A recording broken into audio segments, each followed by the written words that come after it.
Hello students, last class में चल रहा था अपना टॉपिक इलेक्ट्रोमैग्नेटिक पोटेंशियल का।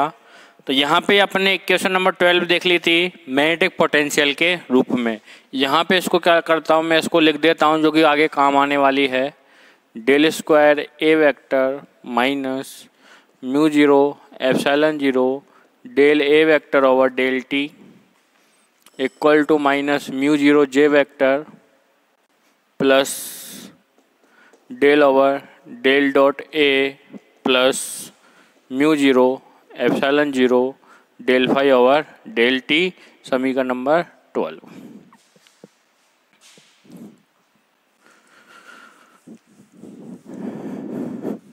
समीकरण नंबर 12 आपको प्राप्त हो चुकी है। अब अपन जानते हैं किसी भी तरंग का जो वेग है तरंग का, किसी भी तरंग का, उसको डिफाइन किया जाता है v इक्वल टू 1/√ऑफ म्यू एप्सिलॉन द्वारा। म्यू परमिएबिलिटी है, एप्सिलॉन परमिटिविलिटी है, पारगम्यता और पता नहीं इसको हिंदी में क्या बोलते हैं, मैं ध्यान भूल गया इसको, पारगम्यता परबलता जो भी है। और म्यू इक्वल टू होता है आपका mu zero into mu R, epsilon होता है आपका एप्सिलॉन जीरो एप्सिलॉन आर। तो किसी वैक्यूम में क्या होता है, म्यू आर 1 होता है और एप्सिलॉन आर का मान भी 1 होता है। तो इसको यदि मैं लिखूंगा तो क्या आएगा, ये root of mu zero into mu R epsilon zero into epsilon R. Mu R epsilon R का मान एक रख दूंगा तो क्या बन जाएगा, ये म्यू जीरो एप्सिलॉन जीरो। और म्यू जीरो की वैल्यू आपको पता है 4 पाई into 10⁻⁷ ampere into metre square. Epsilon zero की वैल्यू आपको पता है 8.85 into 10⁻12 coulomb square upon newton into metre square. तो जब ये वैल्यू पुट करोगे तो इसकी जो वैल्यू आएगी वो आएगी 3 इंटू 10⁸ मीटर पर सेकंड के बराबर लगभग। और ये क्या है आपका c।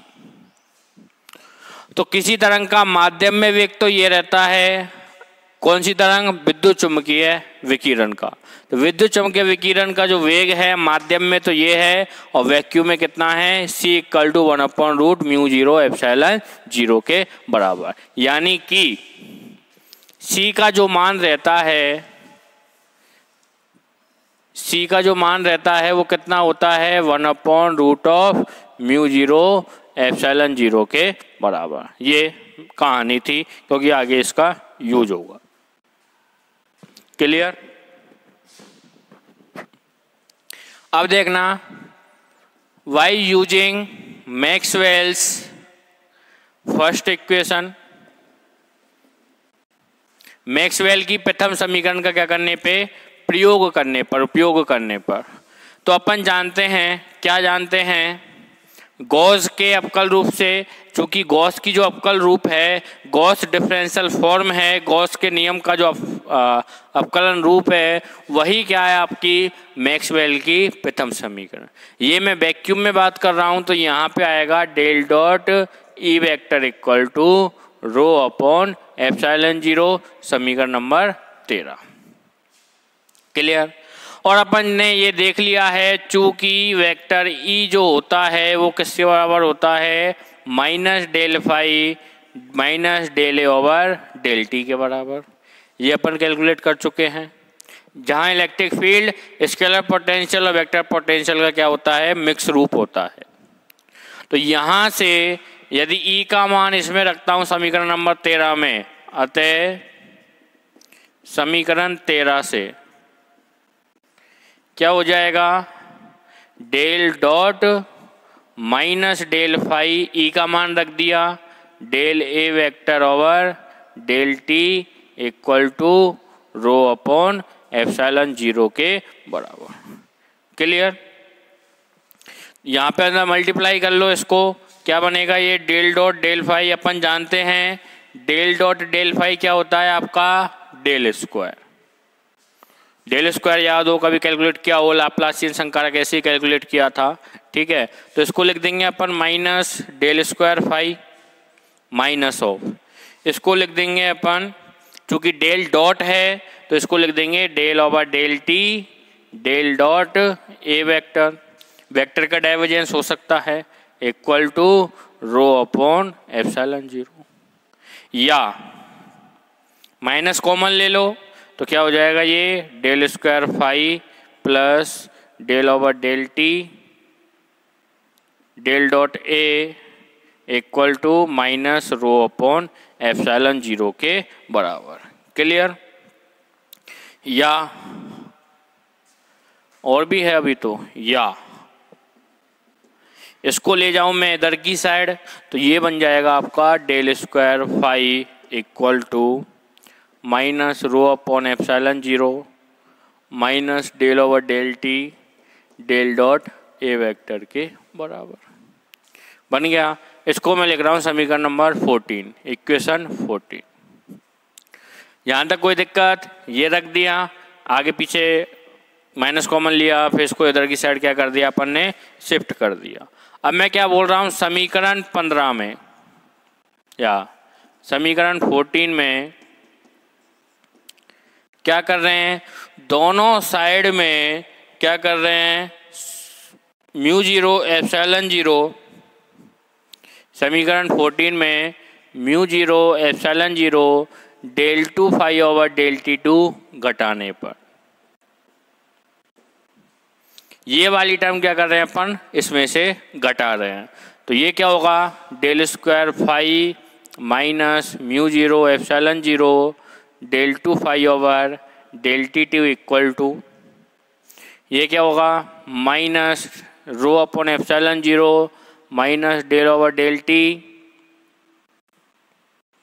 क्या होगा, del dot A vector minus mu 0 epsilon 0 del 2 phi over del T2। ठीक है, समीकरण नंबर 15। क्लियर? ये आपको यहाँ पे समीकरण नंबर 15 प्राप्त हो गई। अब यहाँ से भी देखो क्या कर रहा हूँ मैं, del over del T common ले सकता हूँ इसमें से, हाँ या ना? तो इसमें से del over del T common लिया तो क्या होगा देखना, minus del over del T common लिया तो क्या बन जाएगा, ये डेल डॉट ए और ये माइनस, अच्छा पहले मैं वो पूरी टर्म लिख ही देता हूँ जिससे आपको कोई भी कन्फ्यूजन नहीं हो।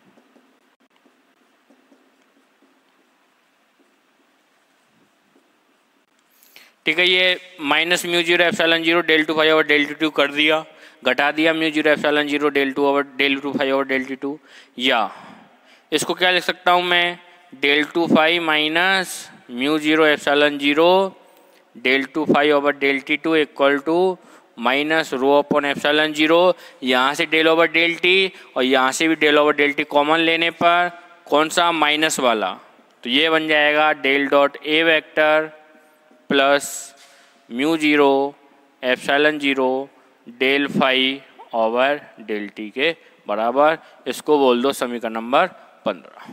क्लियर? तो यहाँ तक अगर कोई दिक्कत हो तो वीडियो को दोबारा देखिए, समझिए, तभी आपको आगे का समझ में आएगा। ये जो इक्वेशन नंबर 12 और इक्वेशन नंबर जो 15 है वो कहलाती है असमांगी,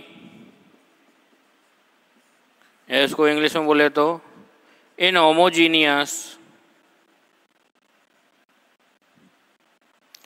डीकपल्ड इक्वेशन।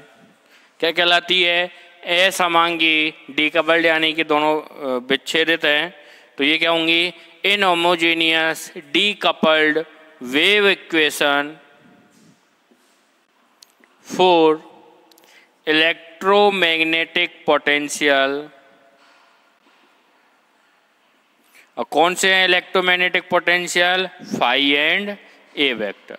ये आपका इलेक्ट्रिक पोटेंशियल है और वो आपका क्या है, मैग्नेटिक पोटेंशियल है। क्लियर? तो ये जो इक्वेशन नंबर 12 और 15 है ये आपकी, सॉरी डीकपल्ड नहीं, कपल्ड। कपल्ड का मतलब है युग्मित। देखो फाई और ए में युग्मन हो रहा है, मतलब फाई में ए आ रहा है, यहाँ पे भी क्या हो रहा है, ए में फाई आ रहा है, तो ये क्या है, कपल्ड है। और असमांगी कपल यानी युग्मित तरंग समीकरण किसके लिए, विद्युत चुंबकीय विभव फाई तथा ए वेक्टर के लिए। क्लियर? तो 12 और 15 यहाँ से आ गई।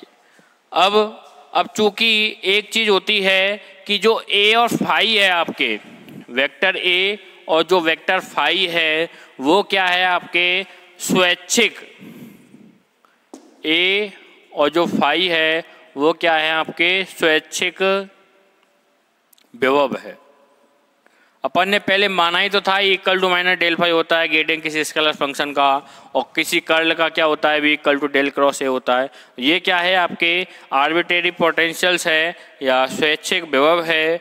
सो इनको इस प्रकार चुना जाता है, ए और फाई को इस प्रकार चुना जाता है कि ये एक होती है लॉरेंज कंडीशन।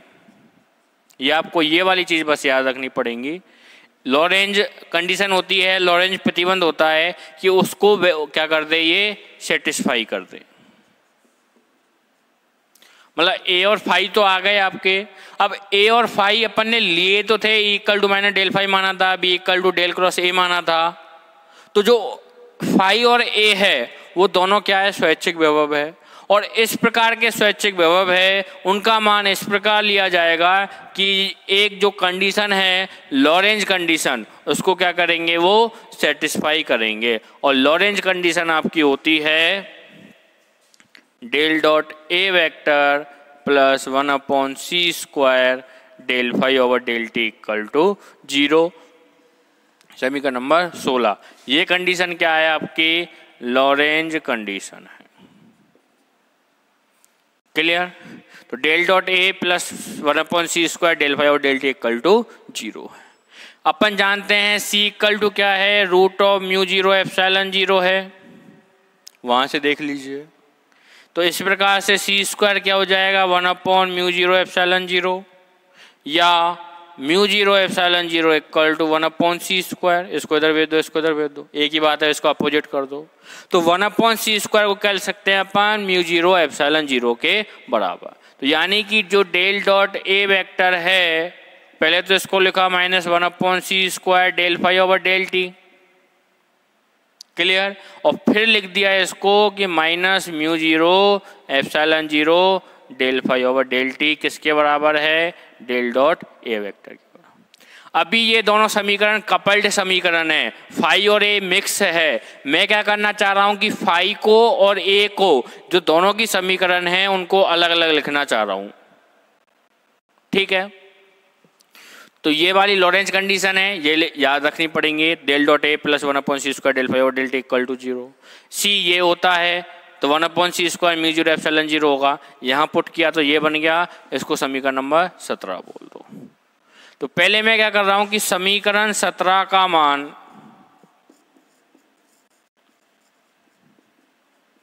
किस में रख रहा हूं मैं, समीकरण 12 में।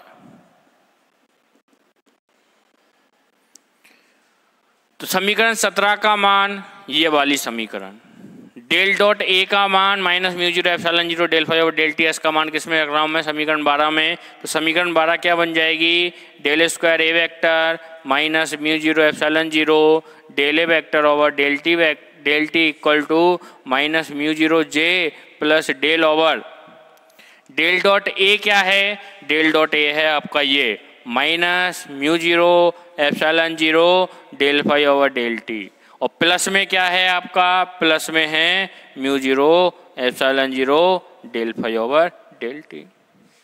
तो दोनों क्या होंगे एक दूसरे से कट जाएंगे। कट जाएंगे तो क्या मिलेगी आपको, जो समीकरण मिलेगी वो क्या मिलेगी, del square A vector minus mu 0 epsilon 0 del A vector over del T equal to minus mu 0 जे।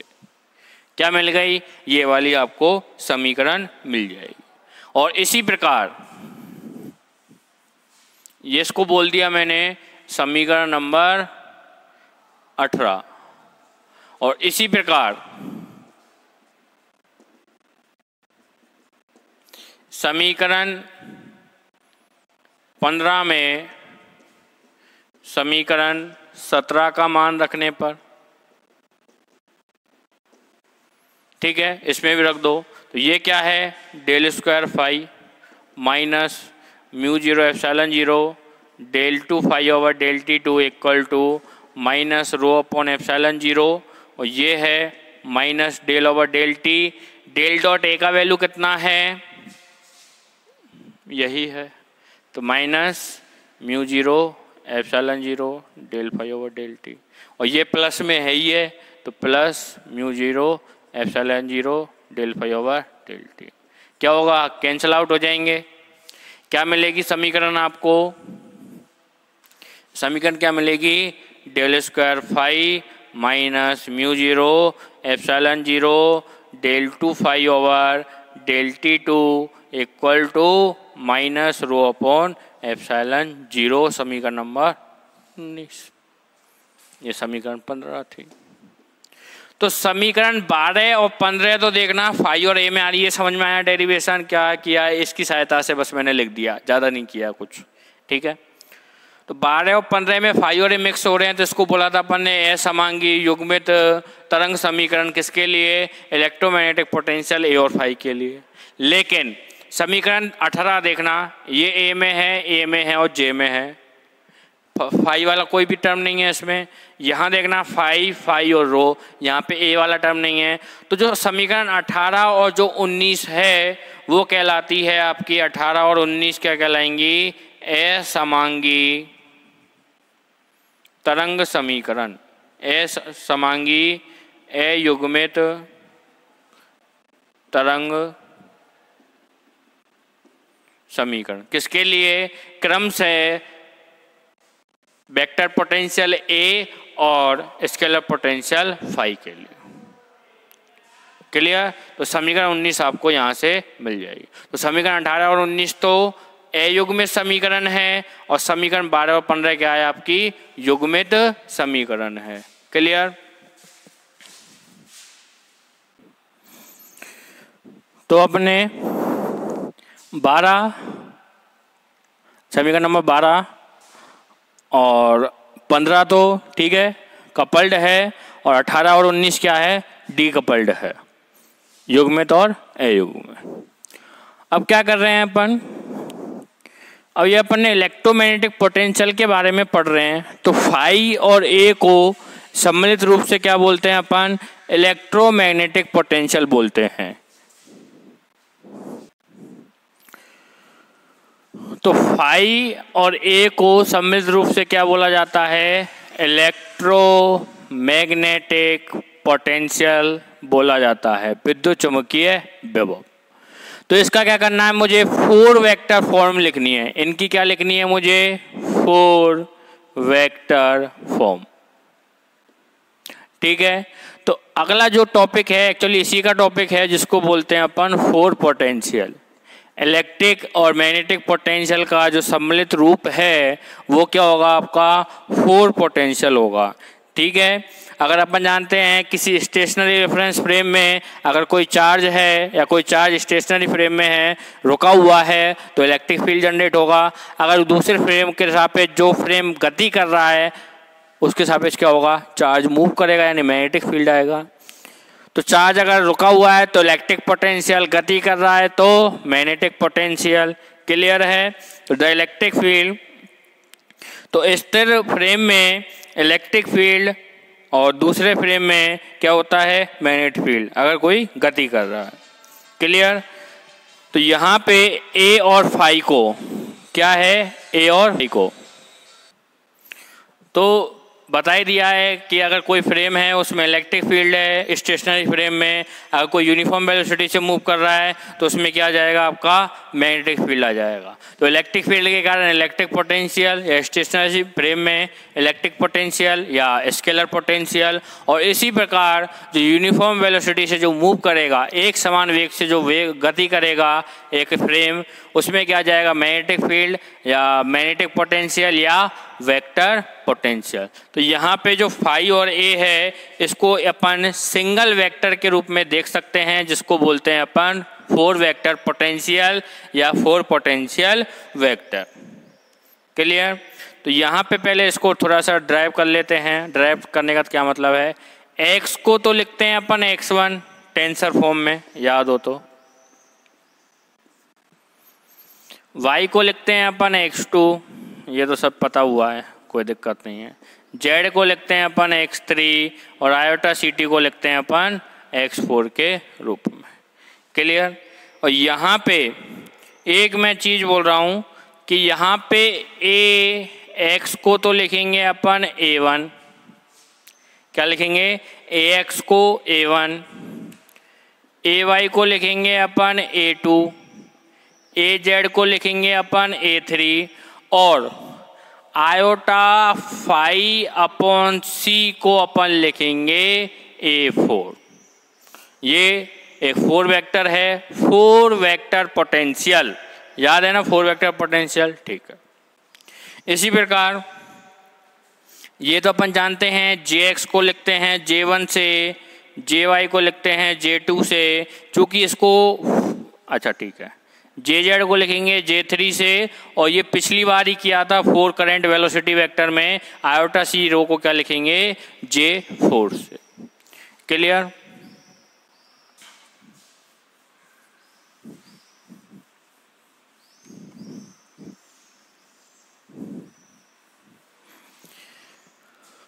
अब चूंकि फाई तो स्केलर है तो इसके कंपोनेंट्स तो बनेंगे नहीं, ठीक है।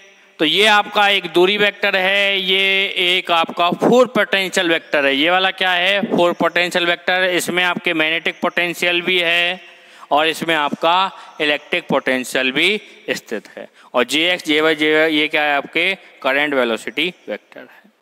अब लॉरेंज कंडीशन देखना, क्या है लॉरेंज कंडीशन।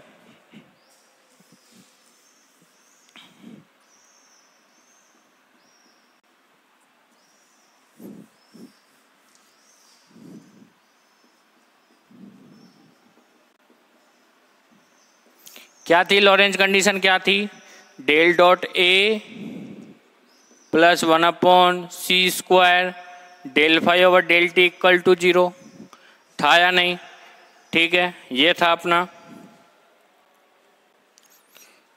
इसको क्या लिख सकता हूं मैं, del dot A vector plus, या इसको देखना आयोटा से ऊपर नीचे अपन ने इसको क्या कर दिया, गुना कर दिया, न्यूमरेटर में भी और डिनोमिनेटर में भी, ऊपर और नीचे, ठीक है। आयोटा का ऊपर नीचे गुना कर दिया, c² है ये del phi over del T. यहां पे देखना इसको क्या लिख रहा हूं मैं, del dot A vector plus, इसको क्या लिख रहा हूं मैं, del iota phi upon C upon del iota C T. c² है तो एक सी तो ये रहा, एक सी, इस सी को नीचे आएगा तो c² बन जाएगा, आयोटा आयोटा है ही है और फाई टी है ही है। तो इसको है ना, इसको कंप्लीट रूप में मैंने क्या लिख दिया, आयोटा अंदर भेजा, एक सी ऊपर भेज दिया, तो डेल आयोटा फाई अपॉन सी। यहाँ क्या बच गया, आयोटा सी, इसको मैंने डेल के साथ लिख दिया तो डेल आयोटा सी टी। और ये क्या है, किसी वेक्टर ए का डाइवर्जेंस है, तो इसको कैसे लिखेंगे अपन, del A X over del X plus del A Y over del Y plus del A Z over del Z plus, और ये है ही है आपका डेल इक्वल टू 0 है ही है, equal to 0 upon C del iota C T equal to 0।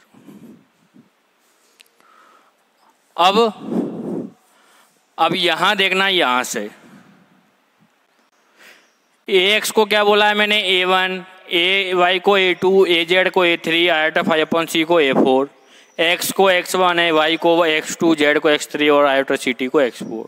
तो ये वाली समीकरण क्या बन जाएगी, del a1 over del x1 plus del a2 over del x2 plus del a3 over del x4 plus del a4 over del x, sorry यहाँ 3 आएगा, यहाँ 4 इक्वल टू 0 आएगा, नहीं आएगा, del A X over del 1 over del x1 plus del over 2 over del x2 plus ये वगैरह। ये इसको क्या लिख सकता हूँ मैं, summation of del A mu upon del X mu equal to 0, जहाँ म्यू का मान 1 से 4 तक है।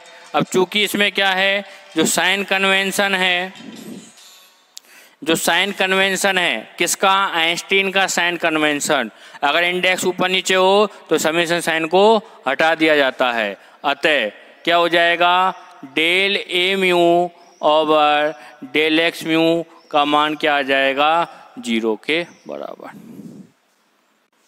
क्लियर है? जहां एम्यू क्या है आपका? एम्यू है आपका 4 वेक्टर पोटेंशियल। एम्यू क्या है यहाँ पे? 4 वेक्टर पोटेंशियल। तो एम्यू आपका 4 वेक्टर पोटेंशियल है। क्लियर? इसको बोलते हैं अपन, क्योंकि यहाँ कोवेरिएंट में है ये, तो इसको बोलते हैं लॉरेंज कंडीशन की कोवेरिएंट फॉर्म। ठीक है, इसको क्या बोलते हैं? लॉरेंज कंडीशन की कोवेरिएंट फॉर्म। अब वहां देखना कहाँ पे, एक अपन ने ये इक्वेशन लिखी थी, del square A minus 1/c square del 2a over del t2 equal to minus μ0 j vector. और इसी प्रकार लिखा था del square 5 minus 1/c square del 2 5 over del t2 equal to minus ρ/ε0, जहाँ c स्क्वायर था 1/μ0ε0 के। डी कपल्ड जो समीकरण थी, इस प्रकार से अपन ने उसको क्या किया था? लिखा था। ठीक है, तो जो समीकरण नंबर ये है, जो भी समीकरण अपनी आई थी, इनको क्या कर सकते हैं? निम्न प्रकार भी अपन इसको लिख सकते हैं। देखिए,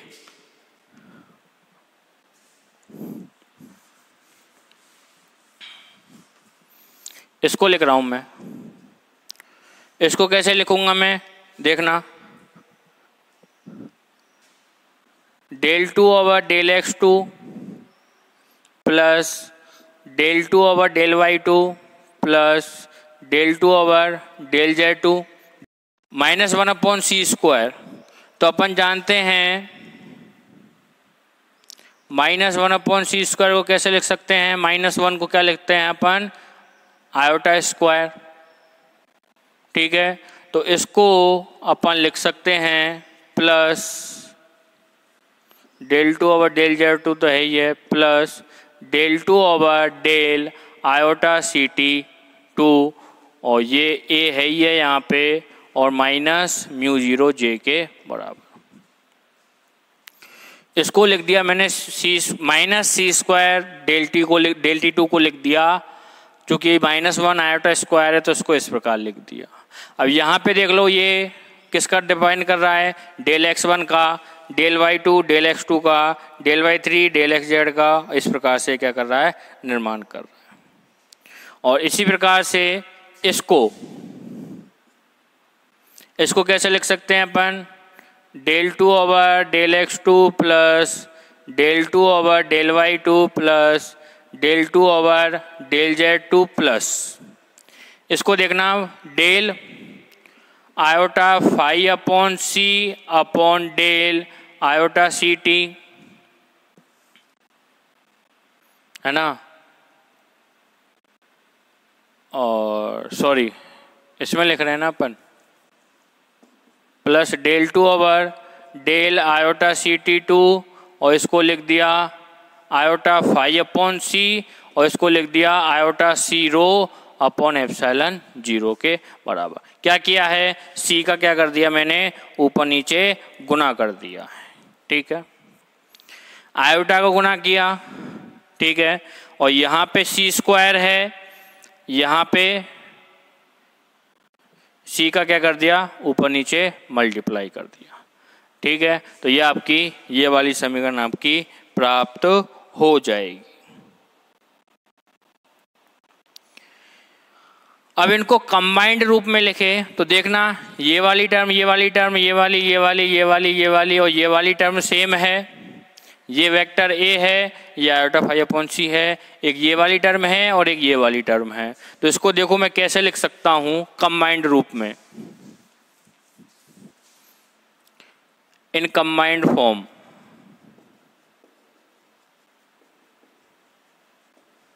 इसको लिख सकता हूं मैं del 2 over del x2 plus del 2 over del y2 plus del 2 over del z2 plus del 2 over del iota ct2 vector A iota phi upon C equal to क्या आएगा, minus mu zero J vector iota C rho के बराबर। इस प्रकार से क्या कर सकते हैं, इसको अपन लिख सकते हैं। यहाँ पे ये कैसे लिखा है, ये वाला, इसको आएगा minus iota C rho minus mu zero iota C रो, क्योंकि अपन सी स्क्वायर जानते हैं 1 म्यू जीरो एप्सिलॉन जीरो है, तो यहाँ पे एप्सिलॉन जीरो को लिख सकते हैं 1 म्यू जीरो इंटू सी स्क्वायर आ गया, सी का एक भाग इधर भेज दिया, ये वाला एक सी यहाँ रह गया और ये वाली आपकी आ गई। ठीक है, तो इसको क्या लिख सकते हैं, इस प्रकार से अपन लिखा जा सकता है। जहाँ पे ये वाली आपकी क्वांटिटी ये है, तो देखना इसको कैसे लिख रहा हूँ मैं, del two over del X one का स्क्वायर या का two, del two over del X two का two plus del two over del X three का two plus del two over iota C T आपका एक्स फोर है, तो del X four का two, और A iota phi upon C को as it is रहने दिया, vector A iota phi upon C को एज इट इज रहने दिया, और इसको लिख दिया माइनस म्यू जीरो, इसको भी एज इट इज रहने दिया, minus mu zero J vector iota C रो। क्लियर, इसको इस प्रकार से क्या कर दिया मैंने, डिफाइन कर दिया। जहाँ पे आप इसको लिख भी सकते हो, अब देखना ये 4 वेक्टर में आ गया, और जहाँ पे vector A iota phi upon C तो क्या है आपका ए म्यू है, और ए म्यू क्या है आपका 4 पोटेंशियल वेक्टर है, और 4 पोटेंशियल वेक्टर किससे मिलके बना है, मैग्नेटिक पोटेंशियल और इलेक्ट्रिक पोटेंशियल से। और जो जे वेक्टर आयोटा सी रो है उसको अपन ने पिछली क्लास में किया था जे म्यू, और जे म्यू क्या है आपका 4 करंट डेंसिटी वेक्टर। ठीक है, तो यहाँ पे जब इक्वेशन में पुट करेंगे तो आपका मिलेगा del two over del X mu A mu equal to minus mu zero J mu, ये इस प्रकार की समीकरण मिलेगी। इसको लिख दिया मैंने पूरे को del two over del X two mu या डेल एक्स म्यू टू, और माइनस म्यू जीरो, इसको लिख दिया मैंने जे म्यू के बराबर। क्लियर है, जहां पे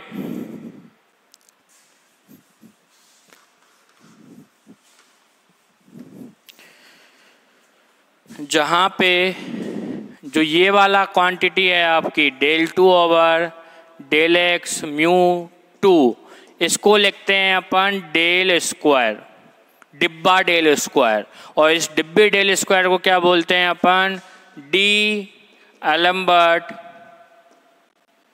ऑपरेटर। क्या बोलते हैं, डी एलम्बर्ट ऑपरेटर। तो ये वाली जो इक्वेशन है वो कैसे लिख सकते हैं, del square A mu equal to minus mu zero J mu के बराबर। जहां डेल स्क्वायर क्या है आपका, ये वाला, यहाँ से और यहाँ तक ये क्या है आपका डब्बा स्क्वायर डेल स्क्वायर। ठीक है, और इसको क्या बोलते हैं अपन, डी एलम्बर्ट ऑपरेटर, और ये जो इक्वेशन है वो डी एलम्बर्ट इक्वेशन आपकी कहलाती है।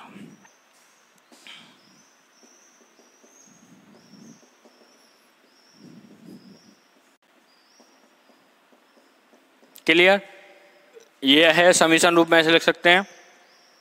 इसको चाहे तो और लिख लो, del two over del X one का square plus del two over del X two का square plus del two over del X three का square plus del two over del X four का स्क्वायर। तो ये आपका d'Alembert operator है del square, और ये जो इक्वेशन है वो क्या है, डी एलम्बर्ट इक्वेशन, या इसको बोलते हैं covariant form of Maxwell equation. Clear. तो ये आपका टॉपिक था इलेक्ट्रोमैग्नेटिक पोटेंशियल का, जो कि आपका ख़त्म हुआ। नेक्स्ट क्लास में अपन लॉरेंज कंडीशंस के बारे में और देखेंगे, Lorenz form of Maxwell equation के बारे में। मैक्सवेल इक्वेशन को भी 4 वेक्टर के रूप में लिखेंगे और वो देखेंगे नेक्स्ट क्लास में। तब तक के लिए धन्यवाद।